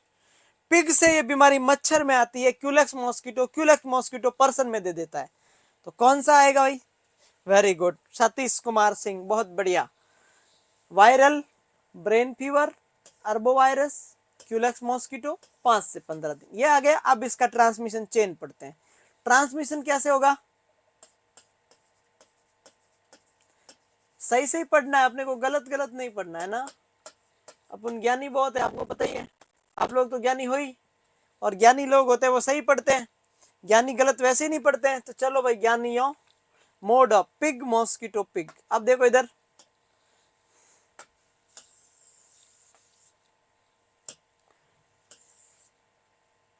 पिग, ये है पिग। पिग में है इसका वायरस, क्यूलेक्स मॉस्किटो में आया, वापिस पिग में आया, वापिस क्यूलेक्स मॉस्किटो में। कभी कभी क्यूलेक्स मॉस्किटो कहाँ चला जाता है? अपनी पॉपुलेशन में आ जाता है। पॉपुलेशन में कौन रहते हैं? ह्यूमन बींग रहते हैं, काट जाता है। तो कर गया ना हमें, कर गया कि नहीं कर गया? कर गया। मतलब पिग मॉस्किटो चलेगा, और मॉस्किटो कभी कभी इंसान को कर देता है, इसीलिए पिग को एम्पलीफायर होस्ट बोला गया है। इसकी 3 स्टेज होती है। कितनी स्टेज होती है? 3 स्टेज होती है। तीनों के बारे में बात कर ले। चलो फिर तीनों के बारे में बात करते हैं भाई। मैं तीनों के बारे में बात करता हूं, इधर ध्यान देना।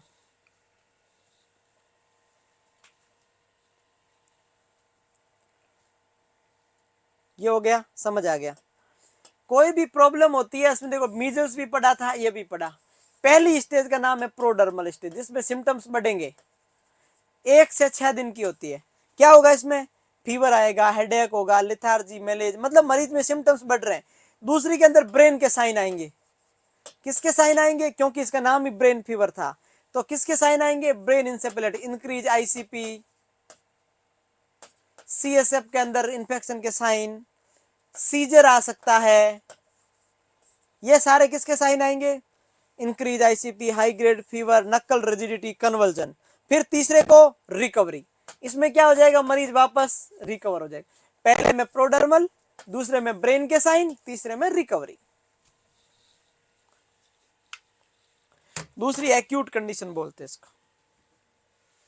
क्या बोलते हैं? एक्यूट। लिख लो भाई फटाफट, पर समझ में आ गया ना स्टेज? पहली बढ़ रही है, दूसरी में ब्रेन, तीसरी में वापस रिकवरी, क्योंकि इसका नाम ही ब्रेन फीवर है। कौन सा फीवर है? ब्रेन फीवर है।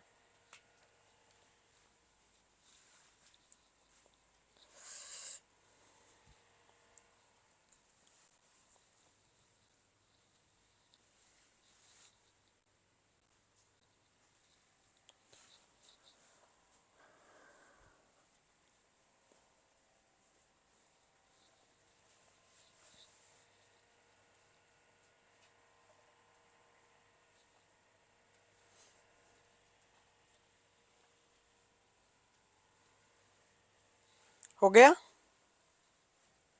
समझ आ गया ना? बहुत बढ़िया, आगे बढ़े, बाद में लिखते रहना है ना। चिकनगुनिया एकदम डेंगू जैसी, same Aedes, sign symptom same, बस जॉइंट पेन एक्स्ट्रा।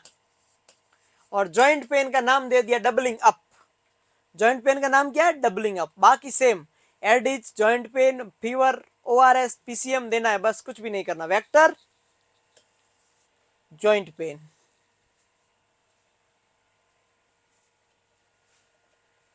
एक प्रोग्राम आता है जिसका नाम है national vector borne disease control program. इसमें 6 बीमारियां आती है। मलेरिया जो वेक्टर से होती है, फाइलेरिया, डेंगू,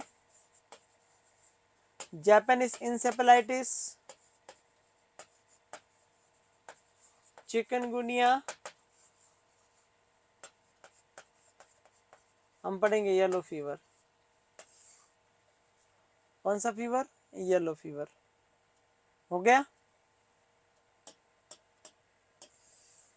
कौन सा सवाल आएगा? बताइए, national vector borne disease control program में क्या नहीं होता?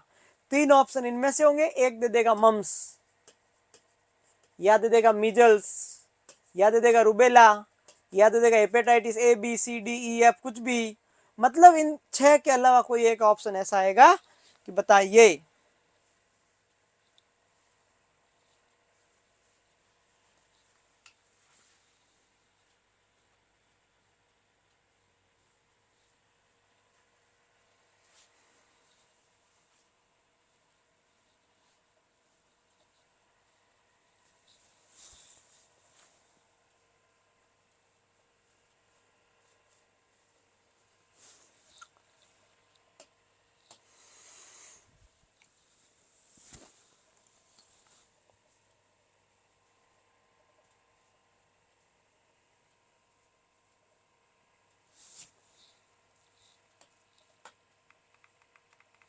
फिर आता है कैस्नूर फॉरेस्ट डिजीज, KFD। देखो, पहले आया रेबीज डॉग, फिर आया जापानीज इंसेफेलाइटिस पिग, आगे आया KFD।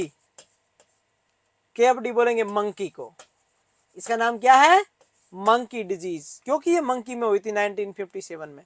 ये भी एक वायरल बीमारी है। ये भी रिजर्वर इसका रैट है। कौन है? रैट। एम्पलीफायर होस्ट इसका पिग है। इंक्यूबेशन 3 से 8 दिन ही है। बस एक ड्रग का नाम याद कर लेंगे। कौन सी ड्रग? बस बता देंगे आपको, बहुत ही इंपॉर्टेंट चीज है। कैस्नूर फॉरेस्ट डिजीज, क्या नाम है? KFD। अच्छे से याद करना, KFD वेक्टर बोर्न बीमारी है, जिसको also known as monkey disease. ये एक वायरल बीमारी है। रैट इसका रिजर्वर है, पिग इसका एम्पलीफायर होस्ट है।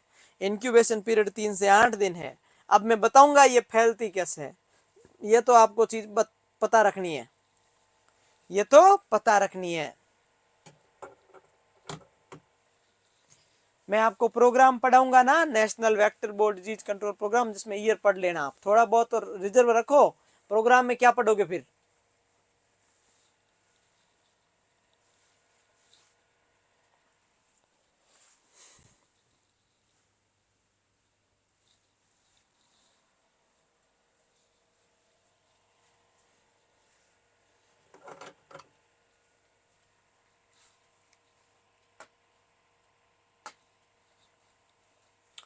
क्या समझे यहाँ पर? इधर ध्यान देना। इसको मंकी डिजीज, मलेरिया हो गया पहले, वो हो गया। Organise group B togavirus, rat squirrel pig 3 to 8 days, finish. अब देखो, इसकी ट्रांसमिशन की बात कर लूं क्या बात? बोलो ना।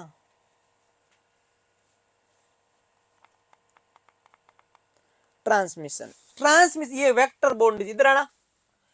ये एक वेक्टर बोर्न बीमारी है। कुल मिला के बात ये है, वेक्टर कौन है इसका? इसका वेक्टर टिक है। टिक 2 प्रकार की होती है, एक होती है हार्ड टिक, एक होती है सॉफ्ट टिक। सवाल लगा लो नॉरसेट, लिख लो CHO नॉरसेट का पक्का सवाल। इधर आओ। ये वेक्टर बोर्न बीमारी है जो पर्टिकुलर टिक से फैलता है।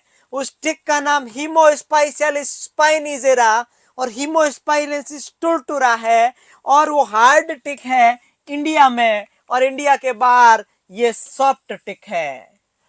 भारत में KFD, KFC नहीं कह रहा हूं, KFD हार्ड टिक की वजह से होती है। इंडिया में KFD जो मंकी डिजीज है वो हार्ड टिक की वजह से होती है, और हार्ड टिक का नाम है टुरटुरा स्पाइलिजेरा। याद रखो। इंडिया से बाहर सॉफ्ट टिक की वजह से होती है। कौन से टिक की वजह से? सॉफ्ट। जनवरी से जून के बीच में ज्यादा देखने को मिलती है। ड्रग ऑफ चॉइस है DEET, dimethyl phthalate. Drug of choice क्या है? डीट। सवाल बन गए, इधर आओ। क्या क्या सवाल बन गए? KFD को monkey disease, amplifier host, reservoir rat, amplifier pig, और क्या बन गया? डी इंक्यूबेशन पीरियड 3 से 7 दिन। और क्या बढ़ गया सर? हमने इसको बढ़ा, ये टिक से होती है। कौन से टिक के? इंडिया में हार्ड, हाई, HI हाई, बाहर आउटसाइड सॉफ्ट टिक।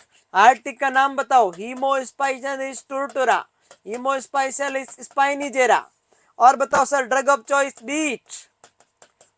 हो गया, सारे सवाल बन गए। 1 2 3 4 5 6 7 8, 8 ब्रांडेड सवाल बन गए। इतना ऐसे याद करो, रिवीजन ऐसे सॉर्ट करो, चीजों को कंसोलिडेट करना सीखो, बड़ी चीजों को छोटी चीजों में तोड़ना सीखो मेरे ज्ञानियों। हाँ, बड़ी बड़ी चीजों को छोटी छोटी चीजों में तोड़ना सीखो, यही ज्ञान है।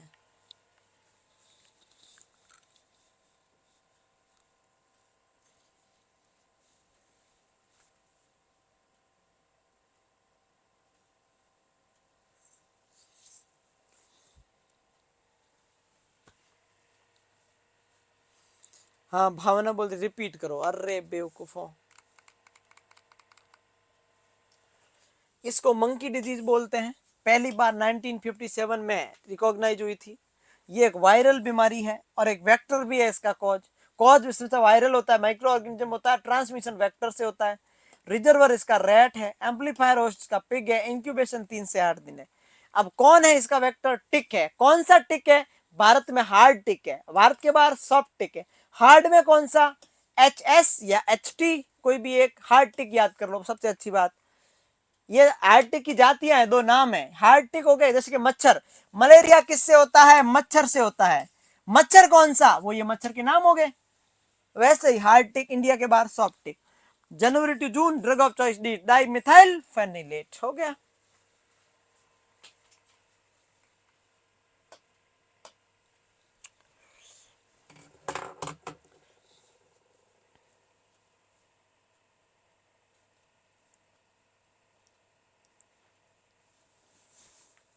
ऐसा ही है, हार्ड टिक सॉफ्ट टिक। भारत के लोग हार्ड है, बाहर वाले सॉफ्ट है। मैं क्या करूं? है तो है, अपन क्या कर सकते हैं? कुछ नहीं कर सकते ना। नो।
अभी तक डिजीज खत्म नहीं होगी, अभी बहुत बाकी पड़ी है। अभी तो स्टार्ट हुई है कम्युनिटी। आपको लगता है कि वैसे खत्म हो जाएगा? ऐसे थोड़ी होता है।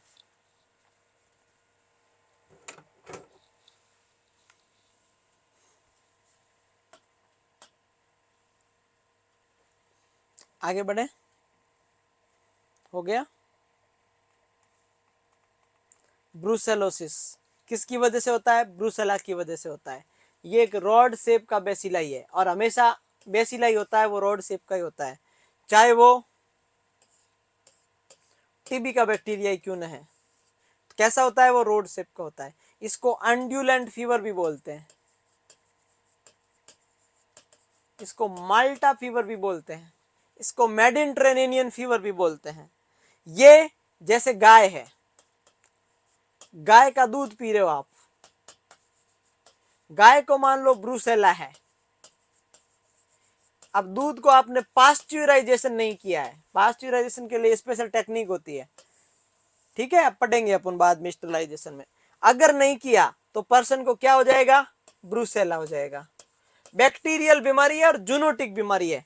बैक्टीरियल है और जूनोटिक है। जूनोटिक क्यों है? क्योंकि ये जानवर से फैलती है। बैक्टीरियल क्यों है? क्योंकि ये बेसिलाई है। माल्टा फीवर एंड्यूलोफेंट इसका दूसरा नाम है। तीसरी बात, इसका मेडिटेरेनियन भी नाम बता दिया। कैटल शिप गॉट क्या, इसके अंदर ये लेके घूमते हैं जहां पे बैक्टीरिया मल्टीप्लाई और रेप्लिकेट होता है। गाय का दूध हो गया, बकरी का दूध हो गया, इनको अगर ब्रूसेला है, आपने अगर बिना पास्चराइजेशन ले लिया तो हो गया ना रिजर्वर, 1 से 3 वीक इंक्यूबेशन पीरियड है। आप समझ में आ गया। ब्रूसेला बैक्टीरियल बीमारी, ब्रूसेला जूनोटिक बीमारी, ब्रूसेला पास्चराइजेशन नहीं करने से हो जाएगी, ब्रूसेला इन एनिमल से ह्यूमन बीइंग में आ रही है। बस सवाल बन गया, क्वेश्चन बन गए, क्वेश्चन बन गए।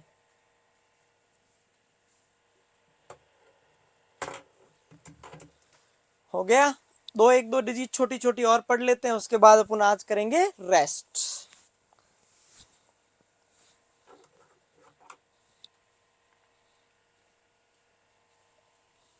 फटाफट लिखो। आपसे ज्यादा तो मेरे पैर दर्द कर रहे हैं बेवकूफों। आपको बैठे बैठे क्या जोर आ रहा है? बैठे बैठे क्या जोर आ रहा है आपको? है को जोर आ रहा है बैठे बैठे पढ़ने में?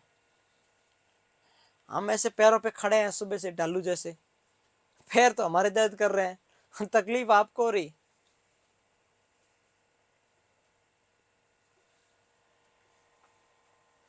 हमने तो ख्वाहिश में सिर्फ तुमने मांग, हमने तो ख्वाहिश में सिर्फ तुम्हें मांगा है खुदा से, लोग तो इबादत में कायनात तक मांग लेते हैं। हमने तो ख्वाहिश में तुम्हें मांगा है खुदा से, लोग तो इबादत में कायनात मांग लेते हैं। तुम लोग इतने जल्दी थक गए, हम तो पढ़ाई में दिन और रात को छोड़ के कुछ और मांग लेते हैं।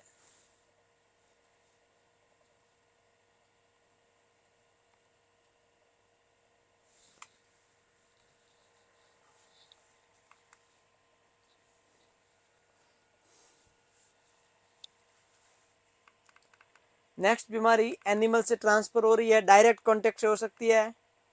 Drug tetracycline 500 mg 6 hourly 3 week तक। दूसरा इलाज pasteurisation of the milk, vaccine, live vaccine 19 Brucella active strain होती है। अब नेक्स्ट बीमारी है वो कल पढ़ेंगे, ये लिख लो। क्या मैंने बता दिया, एनिमल से मैन है क्योंकि ये जूनोटिक है।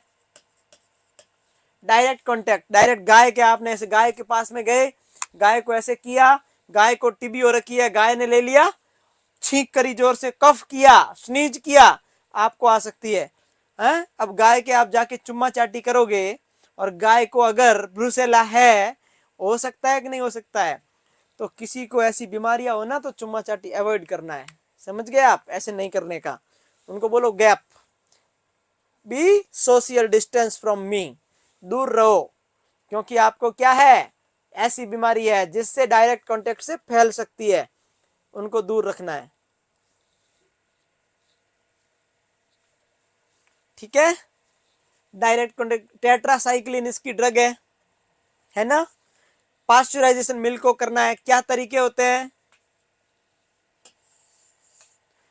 एक होता है हाई टेम्परेचर शॉर्ट मेथड, एक हाई टेम्परेचर लॉन्ग मेथड, एक होता है होल्डर मेथड, एक होता है फ्लैश मेथड, एक होता है फॉस्फेट टेस्ट।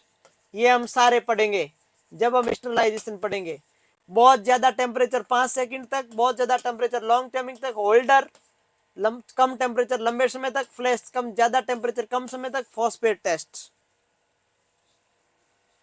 और वैक्सीन को भी ये आज हम इतना ही पढ़ेंगे, फिर अब थक जाओगे आप, है ना? थक जाओगे ना? थक गए ना आप लोग?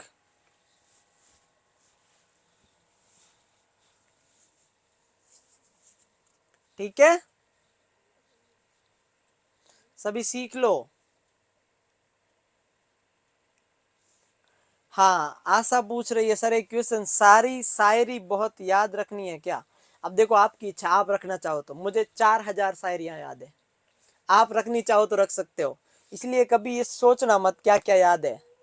नर्सिंग के सारे नोट्स तो याद है ही, वो तो एकदम एज इट इज ऐसे कंटेस्ट कर रखे हैं, ऊपर नीचे टेढ़े मेढ़े दाएं बाएं लुंज पुंज सब, लेकिन वो भी याद है। तो आपको नहीं करना है, आपको पढ़ाई करनी है बस, वो तो अपना अपना इंटरेस्ट है। किसी को गाने याद रहते हैं, किसी को डांस अच्छा आता है, किसी को शायरियाँ याद रहती है, कोई लोग टेक्निकल अच्छे होते हैं, कोई को लैपटॉप में अच्छे टैलेंट होता है, किसी का किसी में होता है, कोई इलेक्ट्रॉनिक में अच्छे होते हैं, अपना अपना है इंटरेस्ट। मैं नहीं बोल रहा आपको नहीं रखना है, मस्त रहो आप, मस्त रहिए, पढ़ते रहिए, बस खुश रहिए, है ना।